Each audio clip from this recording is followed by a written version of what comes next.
Glória a Deus. Apocalipse 14, de 14 a 20, diz assim a palavra do Senhor.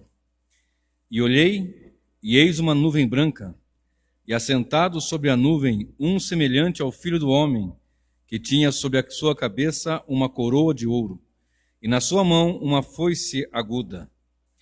E outro anjo saiu do templo, clamando com grande voz ao que estava sentado sobre a nuvem: lança a tua foice e ceifa.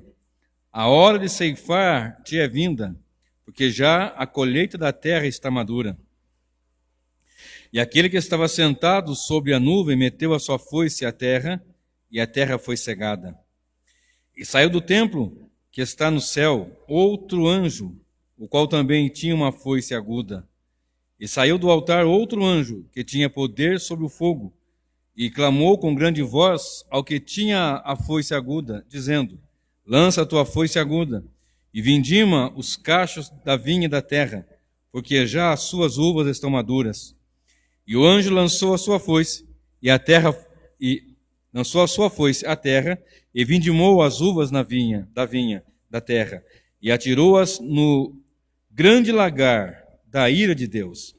E o lagar foi pisado fora da cidade, e saiu sangue do lagar até os freios dos cavalos, pelo espaço de 1.600 estádios. 1.600 estádios. É um texto que muitos pregadores usam e pregam, e já falei algumas vezes também. Não me recordo se eu preguei esse texto por esses tempos passados. Pouco tempo, né? Mas sempre tenho citado alguma coisa que vou falar nessa noite aqui. No livro de Apocalipse, nós temos, já falei aqui várias vezes, estou até programando para juntar mais pessoas aqui para eu dar essa palestra sobre as 7 sessões paralelas, porque não é apenas citar. Citar eu posso citar agora aqui, eu tenho marcado até nessa Bíblia aqui que eu estou comigo ela. Mas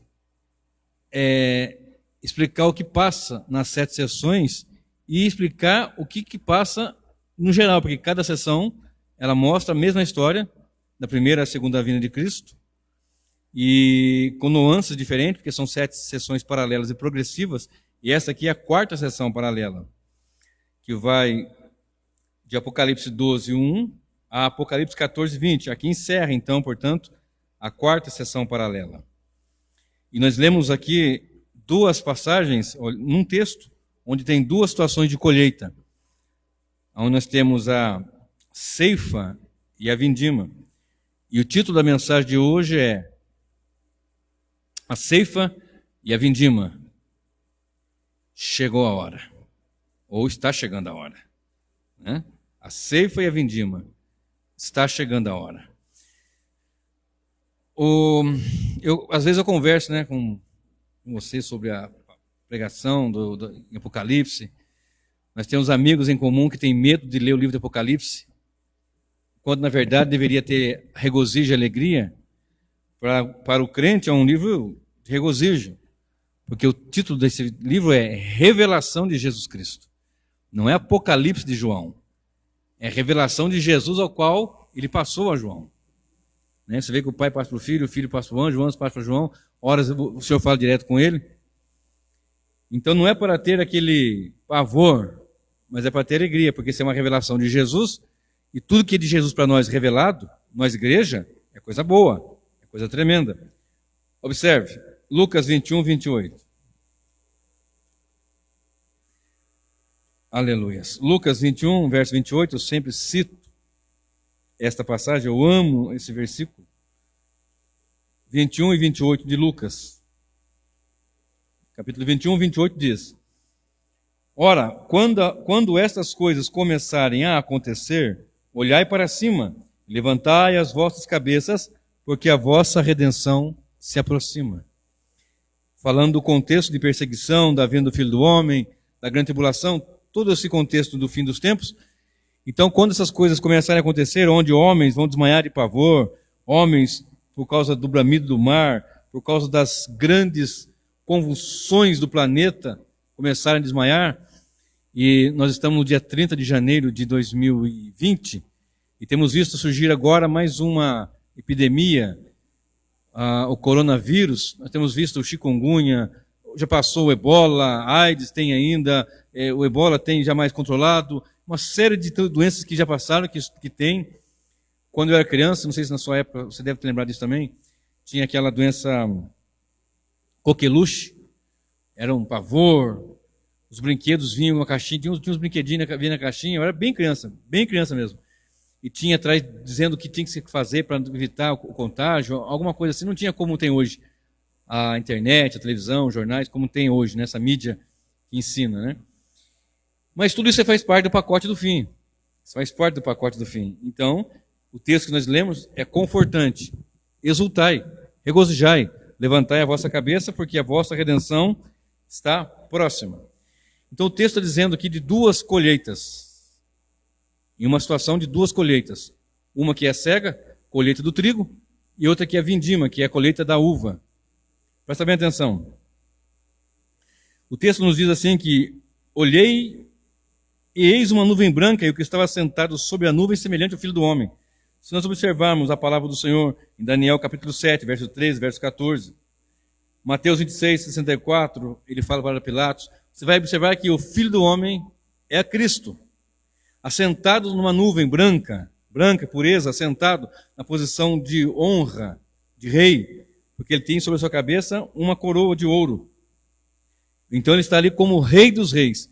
Ele subiu numa nuvem e os anjos, junto com os discípulos ali, enquanto eles olhavam para cima, para o alto, enquanto Cristo ia subindo, os anjos disseram, por que vocês estão olhando para cima? Da mesma forma que ele foi, ele vai voltar, numa nuvem.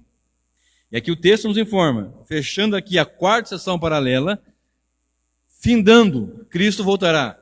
Olha bem, nuvem branca, Mateus 24, verso 30 diz que ele voltará numa nuvem com grande glória e poder. Marcos 13, 26, Lucas 21, 27. 1 Tessalonicenses 4, verso 17. Sempre estou citando aqui também, verso 16. Porque o mesmo Senhor descerá do céu com alarido, com voz de arcanjo, com a trombeta de Deus. E os que morrerem em Cristo ressuscitarão primeiro, depois nós, os que estivermos vivos, seremos arrebatados numa nuvem. Então essa passagem aqui é onde mostra a volta gloriosa de Jesus, que ele diz em Apocalipse 1, verso 7, que ele voltaria numa nuvem e todo olho o veria. Apocalipse 1, verso 7, esse eu vou ler. Apocalipse capítulo 1, verso 7 diz, eis que vem com as nuvens e todo olho o verá, até mesmo os que os transpassaram, e todas as tribos da terra se lamentarão sobre eles. Sim, amém. Então nós temos aqui diante dessa passagem, essa situação aqui, onde Cristo volta com poder e grande glória. Se você olhar para 1 Timóteo, 1 Timóteo capítulo 6, versos 13 e 15, você vai encontrar a descrição do Cristo, Rei dos Reis e Senhor dos Senhores, que pode ter essa coroa. Não mais aquela coroa de espinho que tinha, ou que teve, aliás, mas a coroa de ouro que ele tem hoje, ou seja, Rei absoluto, Rei dos Reis e Senhor dos Senhores. E versículo 16 do texto que nós estamos lendo, ele fecha assim, e aquele que estava sentado sobre a nuvem meteu a sua foice à terra, e a terra foi cegada. No verso 15 diz assim, saiu outro anjo do templo com grande voz, dizendo ao que estava sentado. Por esse versículo, alguns entendem, alguns teólogos, dizem, bom, não pode ser o Senhor Jesus, porque um outro anjo está dando uma ordem. Então eles dizem que talvez esse nas nuvens não é o Senhor.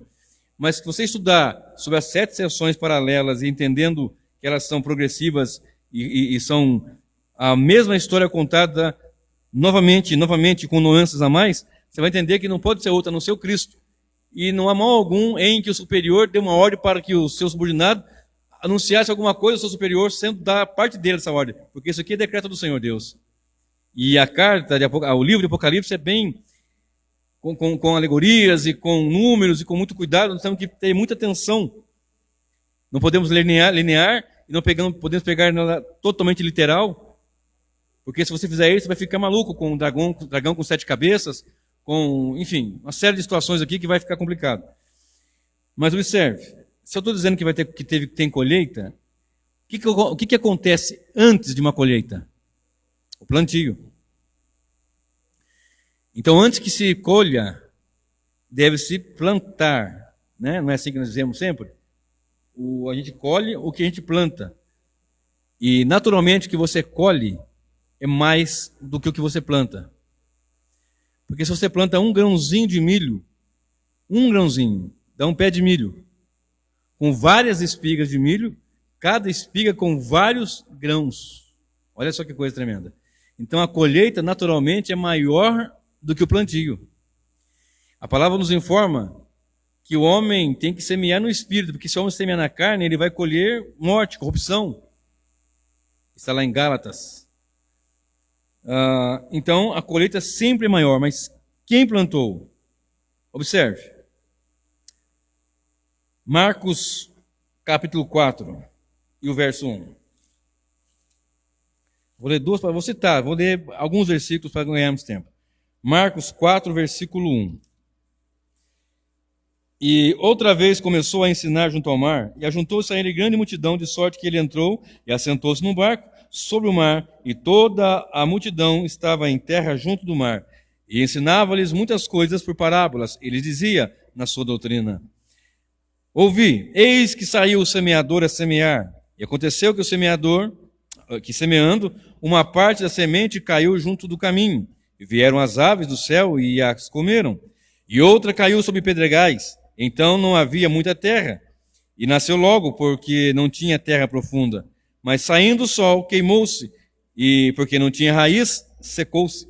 E outra caiu entre espinhos, e crescendo os espinhos a sufocaram, e não deu fruto. E outra caiu em boa terra, e deu fruto, e vingou e cresceu, e um produziu 30, outro 60, outro 100. Quem tem ouvidos para ouvir, ouça. E quando se achou só, os que estavam junto dele, com os 12, interrogando acerca dessa parábola. Aí ele começou a explicar: a vocês é dado saber o mistério do reino. E ele começou a dizer que o semeador saiu a semear. E que havia alguns tipos de solo. Era uma semente que caiu em vários tipos de solo.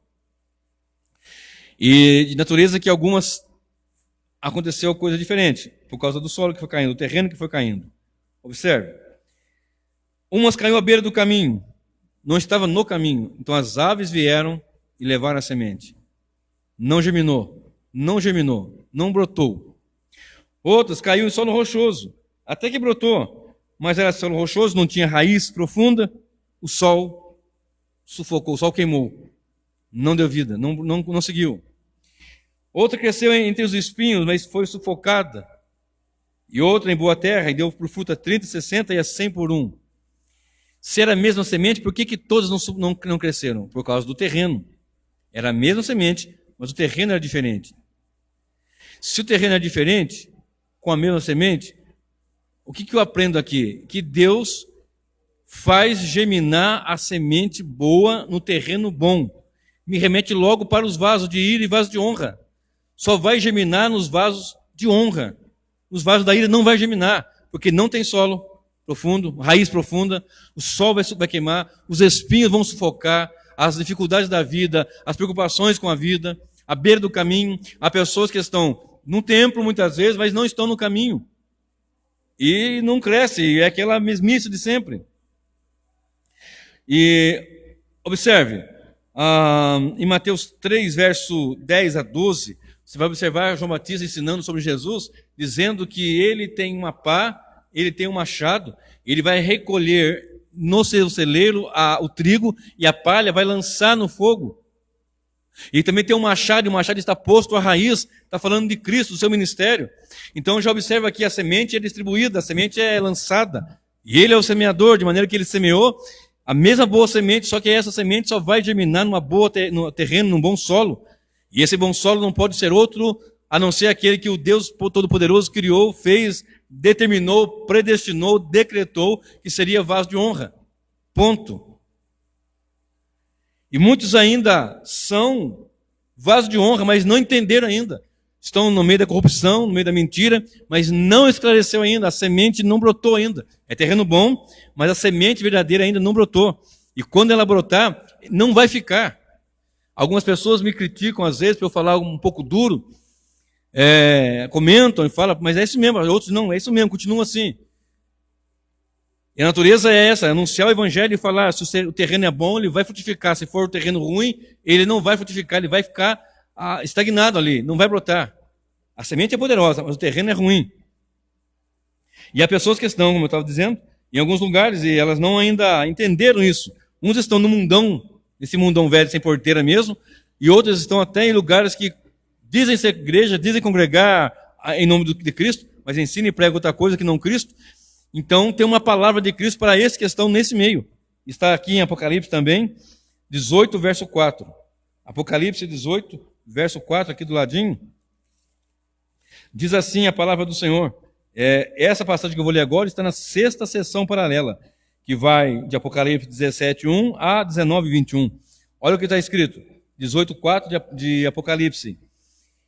E ouvi outra voz do céu que dizia: sai dela, povo meu, para que não sejas participante dos seus pecados e para que não incorra nas suas pragas.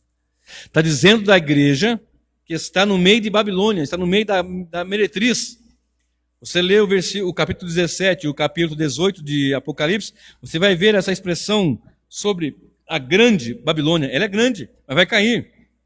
Mas antes que caia, a voz do Senhor vai dizendo: sai dela, povo meu, povo dele, vaso não de ira, mas de honra, terreno bom, solo bom, só que não entendeu ainda, está no lugar errado, porque nossa natureza é caída, e às vezes nós pensamos que a gente já aprendeu que nem tudo que reluz é ouro, mas às vezes as pessoas estão em lugares que estão sendo ensinando alguma coisa, e alguns ainda falam, não, ali prega a Bíblia, mas qual é o critério que você tem para saber se ali é de fato pregado doutrina sadia e sã? Porque falar de Bíblia, até mesmo no meio do Espiritismo falam. Agora, fala no contexto centrado no Evangelho, na verdade, histórico, gramatical, é esta pergunta que deve ser feita. É Bíblia doutrinariamente coerente com a verdade, ou é pinçado passagem para colocar ali alguma coisa até mesmo agradável, agradabilíssima até o coração? Mas o texto nos diz: sai dela, povo meu, porque a Babilônia vai ruir, o sistema corrompido, corrupto, tenebroso vai cair, vai ruir, mas tem alguns ainda que são do Senhor, e a voz dele é: sai dela, povo meu. E às vezes é difícil a pessoa sair de um sistema e vir para uma igreja simples, humilde, onde só tem louvor, adoração e pregação do evangelho, como aqui já reclamaram. Mas aqui só prega a Bíblia. E essa reclamação nós ouvimos. E é isso que vamos continuar fazendo aqui. Aqui só prega a Bíblia. Observe, 2 Coríntios 6, do verso 14 ao verso 18. 2 Coríntios capítulo 6, do verso 14 ao verso 18. Olha só o que diz a palavra do Senhor. Não vos prendais a um jugo desigual com os infiéis, porque que sociedade tem a justiça com a injustiça, e que comunhão tem a luz com as trevas, e que concórdia há entre Cristo e Belial, ou que parte tem o fiel com o infiel, e que consenso tem o templo de Deus com os ídolos, porque vós sois o templo de Deus, do Deus vivente. Como Deus disse: neles habitarei e entre eles andarei, e eu serei o seu Deus, e eles serão o meu povo. Por isso sai do meio deles e apartai-vos, diz o Senhor, e não toqueis nada imundo, e eu vos receberei. E eu serei para vós pai, e vós sereis para mim filhos e filhas, diz o Senhor Todo-Poderoso. Então a voz é essa: sai dela, povo meu. João 4, verso 35, o Senhor diz para os discípulos que ele disse assim: vocês dizem que ainda falta 4 meses para a ceifa. Aí ele continua: levantai os vossos olhos e vede que os campos estão brancos para a ceifa. E aqui vem a ceifa. Olha só comigo de novo, Apocalipse 6, e o verso 14. E olhei, e eis uma nuvem branca, Cristo vindo na sua segunda e última vinda, derradeira vinda. E assentado sobre a nuvem um semelhante ao filho do homem, que tinha sobre a sua cabeça uma coroa de ouro, rei dos reis, e na sua mão uma foice afiada, foice aguda. E outro anjo saiu do templo clamando com grande voz ao que estava sentado sobre a nuvem, dizendo: lança a tua foice e ceifa, a hora de ceifar-te é vinda, porque já a colheita da terra está madura. E aquele que estava sentado sobre a nuvem meteu a sua foice na terra, e a terra foi cegada. A cega aqui é dos trigos, filhos de Deus. Essa cega aqui é a colheita dos eleitos de Deus, aqueles que são salvos em Cristo Jesus, que professaram sua fé em Cristo, que creram na obra que ele fez lá no Calvário, que acreditaram e que acreditam, como nós acreditamos piamente, na salvação pelas obras, pelos méritos de Cristo. E essa salvação, que quando ele voltar, ele vai ceifar a terra. Está chegando a hora. Terremotos, tsunamis, doenças, pestes, morte. Nós nunca vimos tanta barbaridade, tantas barbáries entre pai, filho, bebê, tudo quanto é coisa de ruim que você nunca imaginou.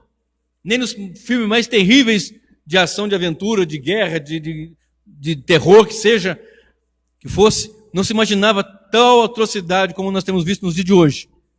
Então aqueles que são o trigo que ele plantou, que ele semeou e plantou, esses serão colhidos. Observe, a palavra nos informa que ele semeou e a boa semente são os filhos do reino. Ele nos informa que o semeador semeou e o campo é o mundo. E a boa semente semeada naturalmente são, no caso, os filhos do reino. Esta é a boa semente. Olha bem comigo, Mateus 13. Mateus capítulo 13, e eu já vou para a vindima. Mateus 13, então fica claro, a ceifa quando Cristo voltar, arrebatar os seus eleitos, os seus filhos. Mateus 13. Olha bem o que diz a palavra do Senhor. Eu vou ler aqui o 24 e vou pular para o 37. Propôs-lhe outra parábola, dizendo: o reino dos céus é semelhante ao homem que semeia a boa semente no seu campo. Mas dormindo os homens, veio o seu inimigo e semeou joio no meio do trigo e retirou-se. Aí vem aquela parábola do joio e do trigo.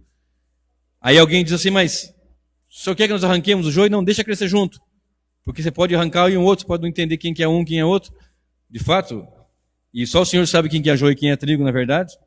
E quando chegamos no versículo 36, diz assim: então, tendo despedido a multidão, foi Jesus para casa e chegando a ele os seus discípulos, dizendo: explica-nos a parábola do joio e do campo. E ele respondendo disse-lhes: o que semeia a boa semente é o filho do homem. O campo é o mundo, e a boa semente são os filhos do reino, e o joio são os filhos do maligno. Então vai ser uma colheita. Deixa que na hora da colheita, que o filho vier colher, tira tudo, vai tirar o trigo e vai tirar o joio. Capítulo 3, de 10 a 12 de Mateus diz: ele tem um machado que está à raiz, ele tem a pá, ele vai colher, o trigo vai colocar no celeiro e a palha vai lançar no fogo. E aqui está dizendo: deixa crescer junto. Deixa crescer. Que vai chegar o momento da ceifa. E a ceifa é a volta gloriosa de Jesus. Uma nuvem com poder e grande glória. E o versículo 17 a seguir diz assim: e saiu do templo que está no céu. Só o 16 aqui, só o finalzinho do 16 antes. E a terra foi cegada. Quem plantou voltará para colher. Quem plantou espera colher. E quem plantou é o filho do homem. Ele plantou a boa semente, e a boa semente são os filhos do reino. Então ele voltará para colher. Descansemos nele. Nem chikungunya, nem zika vírus, nem mortandade, peste alguma vai nos tirar do grande amor de Deus. 17. E saiu do templo que está no céu outro anjo, o qual também tinha uma foice afiada, aguda. E saiu do altar outro anjo que tinha poder sobre o fogo e clamou com grande voz ao que tinha a foice aguda e dizendo: lança a tua foice aguda e vindima os cachos da vinha da terra, porque já as suas uvas estão maduras. E o anjo lançou a sua foice à terra e vindimou as uvas da vinha da terra e atirou-as no grande lagar da ira de Deus. E o lagar foi pisado fora da cidade. E saiu sangue do lagar até os freios dos cavalos pelo espaço de 1.600 estádios. Aqui já é a segunda colheita. Primeira, do trigo, os filhos do reino. Segundo, da uva. O interessante é que não se usava foice para colher uvas, para vindimar os cachos. A foice para colher trigo, não é que nem essas foices a gente usa, nós não, né? Quem usa, né? Para roçar o quintal, que acabei de dar o mato aí, né? Aquele cabo lá longe, não, é pequena.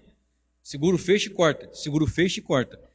E para colher uva não era com foice, mas aqui era para arrancar com violência mesmo, daquela foiçada para arrancar mesmo. E no original, onde fala que a uva está madura, não está madura, ela já se passou do ponto, está seca. O original, no texto original diz que está seco, já amadureceu, mas não amadureceu no ponto, está podre, está ruim. A ideia é essa, está ruim. Porque é ruim mesmo, porque não são semente boa, não é a semente dos filhos do reino, não é a boa semente, como ele disse. A boa semente são os filhos do reino. Então observe.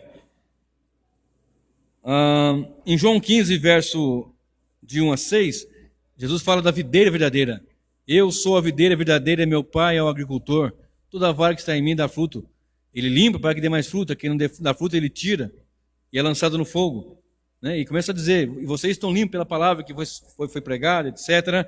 Então, o Senhor Jesus usa a uva para simbolizar a obra, o reino. Da mesma forma, Deus usa algumas vezes a mesma palavra ou o mesmo elemento para falar positivamente e negativamente. Por exemplo, a serpente, ela é apresentada como forma negativa. A serpente, o grande dragão, o diabo, a antiga serpente, né, etc. Mas ele também usa a serpente no lado positivo. Ele diz assim, sede simples como a pomba e prudente como a serpente. Ele usa os mesmos elementos, às vezes, para falar positivo ou negativamente. E aqui a uva está na parte negativa. Em João 15, claro, positiva, mas aqui em Apocalipse, negativa. E o texto diz assim, que o anjo saiu e foi vindimado, porque as uvas já estão maduras, e lançou a sua foice e as uvas da terra, e atirou-as no grande lagar da ira de Deus. Você viu o verso 16? E a terra foi cegada, foi colhida. E Mateus 3 diz assim, está no celeiro. Aqui diz, vindimou, lançou a foice, vindimou e lançou, jogou no lagar, o local onde se pisa a uva. Eu nunca vi ao vivo e a cores, mas pela televisão já vimos, em reportagens, até mesmo em filmes, aquelas pessoas, várias delas alegres e pisando, alegres e felizes ali, celebrando e cantando e pisando a uva, para sair o que? O fruto da vide, que ia ser o vinho, etc., o suco dela. Agora observa comigo, algo que está no livro de Isaías 63. Vamos lá comigo. Isaías 63, verso 1. Diz assim a palavra do Senhor. Quem é este que vem de Edom e de Bósra, com vestes tintas? Bósra é uma cidade de Edom. Com vestes tintas, este que é glorioso em sua vestidura, que marcha com a sua grande força? Eu que falo em justiça, poderoso para salvar. Porque está vermelha a tua vestidura e as tuas roupas como as daqueles que pisam o lagar? Eu sozinho pisei o lagar, e dos povos ninguém houve comigo. Eu os pisei na minha ira, e os esmaguei no meu furor. E o seu sangue salpicou as minhas vestes, e manchei toda a minha vestidura. Porque o dia da vingança estava no meu coração, e o ano dos meus redimidos é chegado. Vou parar por aqui, porque o texto é extenso, e não vou ter tempo de discorrer em todo ele, até porque não é um estudo, é uma pregação, e então tem que ser mais conciso. Mas aplicado de forma mais concisa. Então, quem é esse que vem de Edom de Bósra? Aqui fala do próprio Messias, do próprio Jesus, que vai pisar o lagar do furor, da ira do Deus Todo-Poderoso. E a pergunta é, quem é este? Ele é poderoso para salvar, mas é dia de vingança. E o verso 3 diz, e eu sozinho pisei o lagar. Eu não falei agora há pouco que era festividade, era festança quando ia pisar o lagar? Festejava as famílias, os pais com os filhos, com o genro, com as noras, e todo mundo, sobrinhos, netos, celebravam, alguns amigos, etc. E aquela celebração e aquela alegria. Mas aqui ele pisa sozinho, porque só ele é justo para fazer isso. E vai pisar sozinho o lagar do furor, da ira do Deus Todo-Poderoso. Observe, Apocalipse 19, verso 11, aqui do lado. Apocalipse 19, 11 diz, e viu o céu aberto, e eis um cavalo branco, e o que estava sentado sobre ele chama-se Fiel e Verdadeiro, e julga e peleja com justiça. E os seus olhos eram como chama de fogo, e sobre a sua cabeça havia muitos diademas, e tinha um nome escrito que ninguém sabia, senão ele mesmo. E estava vestido de uma veste tingida em sangue, e o nome pelo qual se chama é a Palavra de Deus. E seguiram-no os exércitos do céu em cavalos brancos, vestidos de linho fino, branco e puro, e da sua boca saiu uma aguda espada para ferir com ela as nações, e ele as regerá com vara de ferro, e ele mesmo é o que pisa o lagar do furor, do vinho do furor da ira do Deus Todo-Poderoso. E no manto e na sua coxa tem escrito este nome: Rei dos Reis e Senhor dos Senhores. Deixa eu parar por aqui. Aqui nós estamos vendo, mas o sangue daqui não é o sangue do seu martírio no Calvário, aqui é o sangue dos inimigos que vai pisar mesmo. Está chegando a hora da ceifa e está chegando a hora da vindima, onde os ímpios, todos aqueles que rejeitam a pregação do Evangelho, todos aqueles que não recebem a Cristo como seu Senhor, todos aqueles que não abrem o seu coração. Ah, mas pregador, você diz que é Deus que salva, é monergismo. De fato é mesmo. Você está dizendo que é Deus que determinou da eternidade passada, decretou, elegeu, predestinou? Sim, isso mesmo. Não sabemos os méritos que não é que ele usa assim, esse aqui é bonzinho, esse aqui é ruinzinho. Não, todos são pecadores. E dentre os pecadores salvou uma parte desses pecadores. Ponto. Não temos como vasculhar nisso. Ele quis salvar pecadores. Ponto. E outros pecadores que não serão salvos irão para o inferno por causa dos seus pecados, porque amam o prazer, amam da carne, amam a carne, amam o mal, amam a maldade, amam o maligno, amam o mundo, amam as trevas. São filhos das trevas. São raça ruim mesmo. Raça de víboras. Raça ruim mesmo. E o texto diz assim que o versículo 5 diz, perdão, deixa eu voltar aqui para o 14. No 14, verso 20 diz: e o lagar foi pisado fora da cidade. Por que fora?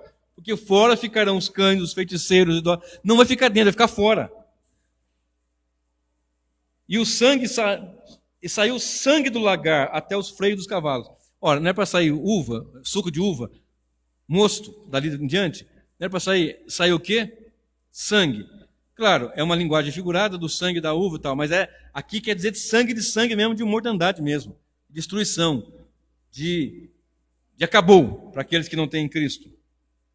E diz o texto: e saiu o sangue do lagar até os freios dos cavalos pelo espaço de 1.600 estádios, mais ou menos 360 quilômetros. Olha bem, mais ou menos 360 quilômetros, vai do extremo norte ao extremo sul de Israel. Então não tem, isso aqui é uma linguagem alegórica de fato, mas está dizendo a extensão do juízo divino.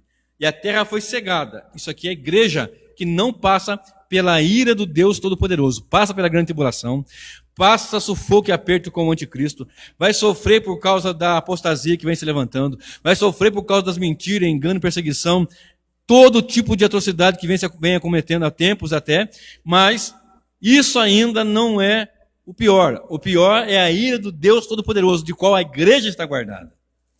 Salmo 7, de 11 a 12, eu sempre cito, diz que Deus tem armado o seu arco, tem desembanhado a sua espada, e se o ímpio não se converter, ele vai acabar com o ímpio. Está aparelhado para a batalha. Está aparelhado para a matança. O Salmo 9,17 diz que Deus vai lançar os ímpios no inferno. Os ímpios serão lançados no inferno. E o Salmo 5, verso 5, esse eu quero ler, olha o que diz. Salmo 5, verso 5.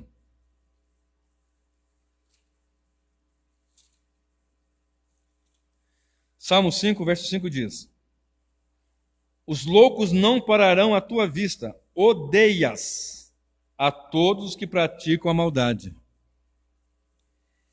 Nós costumamos dizer assim: Deus ama o pecador, mas não ama o pecado. Nós costumamos dizer isso. Mas aonde está escrito isso? Não está escrito isso. Deus ama o pecador, mas não ama o pecado. O texto aqui nos informa, mas é só um versículo aqui, claro, se você pegar demais outros, você vai entender dentro de um contexto hermenêutico. E alguns até não gostam muito de citar dessa maneira, mas espera aí, olha o que está escrito. Os loucos não pararão à tua vista, odeias a todos os que praticam a maldade. E quem é que pratica o bem? Ninguém. Então ele odeia a todos. Mas como é que Deus amou o mundo? E esse mundo, já sabemos, são os eleitos.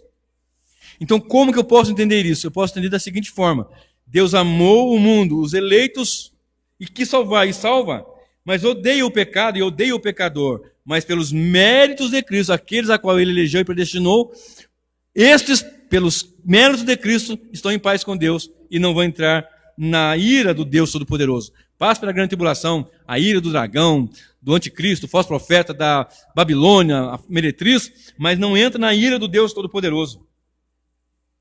Deus ama o pecado? Não. Ama o pecador? Não. E por causa do pecado, o filho dele amado morreu, porque o pecado tem um salário, o salário é a morte, e para se pagar o salário da morte, Cristo teve que morrer, mas ressuscitou no terceiro dia.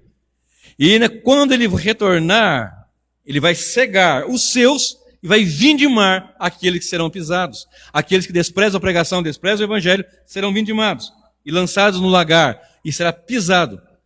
No texto ali de Apocalipse, você vai observar que o Senhor tem os pés como latão reluzente. Seus pés que foram feridos na cruz, machucados, rasgaram sua carne, a sua pele, os tecidos, os ossos, sangrou, cortou ali veias, cortou ali certamente artérias, enfim, os vasos sanguíneos. Mas quando ele voltar com pés como latão reluzente, duro e pesado, que vai pisar com força e com peso, o lagar do furor da ira do Deus Todo-Poderoso. O Evangelho é um elemento afiado, cortante. Eu tenho visto, nós temos visto, os pregadores meia boca, os pregadores Nutella, os pregadores frouxos, os pregadores covardes, os pregadores meia boca, os pregadores ruim de ouvir, pregando mensagem que coloca o homem lá em cima e coloca ele em igualdade a Deus, ao Senhor Jesus. Eu ouvi hoje, o irmão me mandou no WhatsApp lá um pregador dizendo que ele é igual a Jesus, agora não lembro a frase, mas ele é igual a Jesus, porque se Deus enviou o Filho dele por causa de nós somos tão bons e tão excelentes e tão gloriosos, que se nós merecemos que o Filho desse morresse por nós, não merecemos. Não foi por nosso merecimento, foi pela graça de Deus que nós não entendemos perfeitamente. Não é merecimento, é porque você é muito bom, porque aquele irmão lá deu várias cestas básicas, ajudou o pobre, socorreu o cachorrinho doente, socorreu... Não foi isso. Somos pecadores, não é por obras, é por graça. Não é por obra para que ninguém se glorie. Imagina, não, se Jesus veio porque Deus enviou por causa de nós, é porque nós temos um valor excelente. Não, ele veio por amor ao Pai. Essa relação de salvação e redenção é caso de amor, Deus Pai e Deus Filho, e Deus por graça nos insere ali, nos tira de eternidade passada já, ele predestinou e fez isso. Mas o Evangelho é um elemento cortante, é um elemento que corta muito, ele é muito afiado. Hebreus 4,12 diz que a palavra de Deus é viva e eficaz, mais penetrante do que qualquer espada de 2 fios, que penetra até a divisão da alma, do espírito, das juntas e medulas, e é apta para discernir pensamentos e intenções do coração, é cortante. Eu não falei agora há pouco, em Mateus 3, no verso 10, ele tem um machado posto à raiz e vai cortar. Não lemos agora há pouco aqui que ele tem uma foice, Apocalipse 14, ele vai passar a foice, vai cegar a terra, vai passar a foice e vai vindimar os cachos de uva. O elemento cortante do Evangelho, ele vai nos cortar, vai nos lacerar mesmo, para nos tirar do mundão, das trevas do pecado. E há pessoas que não querem ser podadas. Lembra que eu falei agora há pouco, João 15? Eu sou videira verdadeira, meu pai é lavrador, etc e tal. As varas que estão em mim, limpa para que dê mais fruta, mais fruto. E o que não dá fruta, ele corta. De um jeito ou de outro vai sofrer um corte. Ou é podado ou é cortado de vez. De alguma forma é assim. Mas quanto à relação do mundo, nós somos cortados definitivamente. Observe. Gálatas 1, verso 4. Nessa versão aqui que eu estou com ela hoje, talvez não expresse exatamente o que eu gostaria de que você entendesse. Gálatas 1, 4. Eu acho que nessa aqui não vai falar exatamente, mas eu sei de memória. Quer ver? Vou ler o 3 e o 4. Graça a vós e paz da parte de Deus Pai e de nosso Senhor Jesus Cristo. Agora, o qual se deu a si mesmo por nosso pecado para nos livrar do presente século mau, segundo a vontade de Deus nosso Pai. Eu gosto da versão que diz assim, para nos desarraigar deste mundo tenebroso. Como é que está na sua King James aí? Verso livrar. Eu gosto da corrigida atualizada. Eu estou com a corrigida fiel hoje. Atualizada diz, para nos desarraigar, arrancar com raiz. O Evangelho é um elemento cortante, extremamente afiado. João 6, verso 37, diz assim. Perdão, antes deixa eu ler o 2:11 de Colossenses. Vai comigo lá. Colossenses 2:11. Só para entender uma coisa aqui. Gálatas, Efésios, Filipenses, já estou encerrando já, tá? Colossenses 2:11. Olha o que diz. 11 a 13. No qual estáis circuncidados com a circuncisão não feita por mão do despojo, do corpo do pecado da carne, dos pecados da carne, pela circuncisão de Cristo, sepultados com ele no batismo, nele também ressuscitaste pela fé no poder de Deus, que o ressuscitou dentre os mortos. E quando vós estáveis mortos nos pecados e na vossa incircuncisão da vossa carne, vos vivificou juntamente com ele, perdoando-vos todas as vossas ofensas. O verso 11 diz, no qual também estáis circuncidados com a circuncisão, não feita por mão do despojo do corpo, dos pecados da carne, mas pela circuncisão de Cristo. Ou seja, a circuncisão, que era cortar o prepúcio do órgão genital, evidentemente masculino, ela cortava. E aqui fala dessa circuncisão com o batismo aqui. Batismo em Cristo. Está inserido em Cristo, está batizado em Cristo, está imerso em Cristo, está cortado do mundo, desarraigado. Segundo a vontade do Pai, nós vemos ali em Gálatas. Desarraigar, tirar com raiz, arrancar desse mundo mal. Olha bem, agora sim, João 6,37 diz, todo aquele que o Pai me der, virá a mim, e aquele que vier a mim, de maneira alguma o lançarei fora. Então só vai a Cristo aquele que o Pai dá. E Cristo não vai lançar fora aquilo que Deus deu para ele.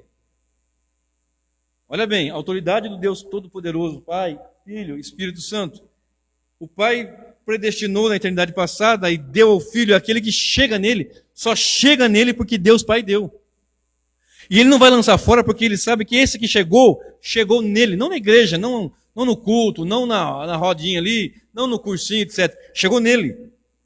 Aquele que chega nele, chegou porque o Pai trouxe, e o que o Pai trouxe, ele não lança fora. E esse que não lança fora, ele está inserido, cortado, com força deste mundo, e será cegado naquele grande dia, e não será vindimado e lançado no lagar, do furor da ira do Deus Todo-Poderoso. Tudo aquele que o Pai me dá vem a mim, aquele que vem a mim, de maneira alguma lançarei fora. João 3,16. Deus amou o mundo de tal maneira que deu o seu Filho unigênito, para que todo aquele que o Pai deu. Então aquele que faz toda a diferença.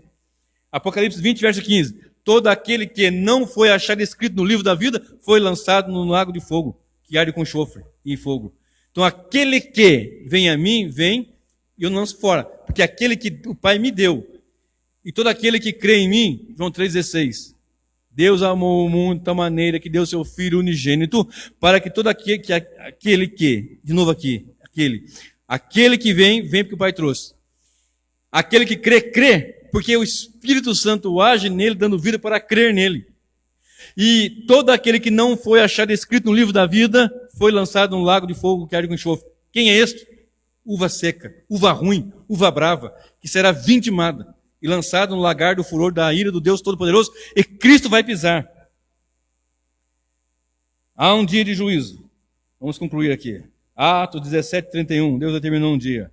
Apocalipse 20, de 11 a 15, nós vemos o grande trono branco, tem até pregação minha no canal. Vi um grande trono branco, aquele que estava sentado sobre ele, de cuja presença fugiu a terra e o céu. E no finalzinho diz, aquele que não foi achado inscrito no livro da vida, lançado no lago de fogo. Cristo nos livra da ira futura. 1 Tessalonicenses 1:10 diz que ele nos livra da ira vindoura, ira futura. Repito, a ira vindoura e a ira futura que Cristo nos livra não é a grande tribulação, é a ira de Deus. Não seremos vindimados e lançados no lagar, seremos ceifados ao encontro do Senhor nos ares. O mesmo Cristo que veio do céu para livrar desta ira é o mesmo que virá para a vingança. Lembra que eu li agora há pouco de Isaías 63? Sempre estou citando aqui 1 Tessalonicenses 1:8 e 9, que ele virá com labareda de fogo, tomando vingança daqueles que não conhecem a Deus e que não obedecem ao Evangelho de Jesus. Então, ou seremos vindimados ou cegados. A cega é para a tribo, para a igreja, para a noiva, para os eleitos de Deus, para os vasos de honra, que de antemão ele determinou, ele predestinou. e a vindima, quando o anjo passar a foice, será tirado com força, lançado num lugar onde Cristo vai pisar, com grande ira. Ali é o lugar de ira mesmo. E para encerrar, João 5, 24. Na verdade vos digo que na verdade vos digo que quem ouve a minha palavra e crê naquele que me enviou, tem a vida eterna, e não entrará em condenação, mas passou da morte para a vida.